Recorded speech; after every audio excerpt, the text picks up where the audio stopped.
সুপ্রিয় দর্শক, আসসালামু আলাইকুম। স্বাগত জানাই জাতীয় দৈনিক সরজমিন বার্তার মাল্টিমিডিয়া থেকে। সাথে আছে আমি নাহিদ হাসান হৃদয়। সাভারের আশুলিয়ার বাইপাইল বাস স্ট্যান্ড থেকে আপনাদের সাথে যুক্ত হয়েছি। দর্শক, এই মুহূর্তে আমি যদি আপনাদেরকে জানানোর চেষ্টা করি যে নারীর টানে বাড়ির পানে কিন্তু ছুটছে এই শিল্প অঞ্চল আশুলিয়ার কিন্তু অর্ধকোটি পোশাক শ্রমিক।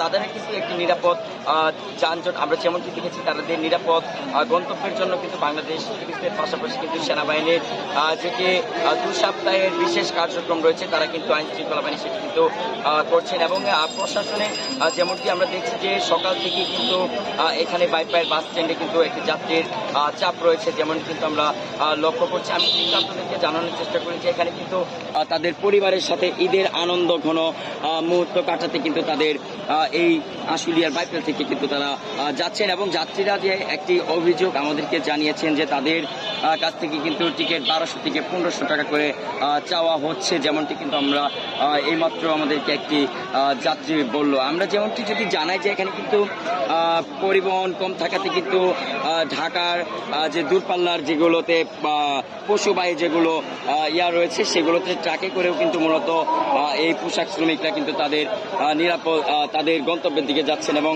আমি যদি একটু আপনাদেরকে জানানোর চেষ্টা করি যে তারা কিন্তু মূলত এই আশুলিয়ার বাইপাইল থেকে কিন্তু তাদের পরিবারের সাথে ঈদের আনন্দ ঘন মুহূর্তে কাটাতে কিন্তু তারা জীবনের এক পর্যায়ে কিন্তু জীবনের ঝুঁকি নিয়ে কিন্তু তারা নারীর টানে বাড়ির পানে ছুটছে। তো সকাল থেকে কিন্তু আমরা দেখেছি যে দুপুরের পর কিন্তু কিছু দুপুর 2টা থেকে 3টার সময় কিন্তু বেশ কিছু কলকারখানা ছুটি দিয়েছে। তারপর পরে ছুটির পরেই কিন্তু তারা মূলত এই বাইপাইলের বাস স্ট্যান্ডে এসেছে। তারা কিন্তু এখানে এসেই কিন্তু তারা যাত্রীরা যেমনটি বললো যে বিভিন্ন কাউন্টারে কিন্তু যে যাত্রীদের কাছ থেকে কিন্তু এক প্রকার যে অতিরিক্ত যেটি ভাড়া সরকার নির্ধারিত যেটি ভাড়া রয়েছে সেটি থেকে কিন্তু বেশি আদায় করছে, যেমনটি কিন্তু আমরা জানতে পারলাম। তো নারীর টানে বাড়ির পানে কিন্তু যে ছোটা হাজার হাজার যে পোশাক শ্রমিক যারা রয়েছে, লক্ষ লক্ষ পোশাক শ্রমিক, তাদের নির্বিঘ্নে যাতায়াতের জন্য কিন্তু তারা বাংলাদেশের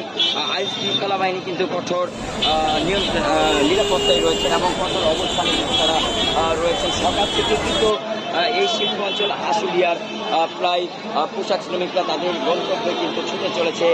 তারা কিন্তু বছরে 2টি ঈদ পায়, মূলত তাদের বছরে 2টি ঈদেই কিন্তু তারা মূলত উপচে পড়া হাসি নিয়ে, মুখে হাস্যোজ্জ্বল চেহারা নিয়ে কিন্তু কষ্ট এবং জীবনের ঝুঁকি নিয়ে কিন্তু তারা তাদের গন্তব্যের দিকে যাচ্ছেন। কেউ বা বৃদ্ধ বাবা মা এবং আপন স্বজনদের সাথে ঈদের আনন্দ ঘন মুহূর্ত কিন্তু কাটাতে তারা এই আশুলিয়ার বাইপাইল থেকে কিন্তু তারা যাচ্ছেন। তো দর্শক, এই ছিল আমার কাছ থেকে সাভারের আশুলিয়ার বাইপাইল বাস স্ট্যান্ড থেকে সর্বশেষ পরিস্থিতি।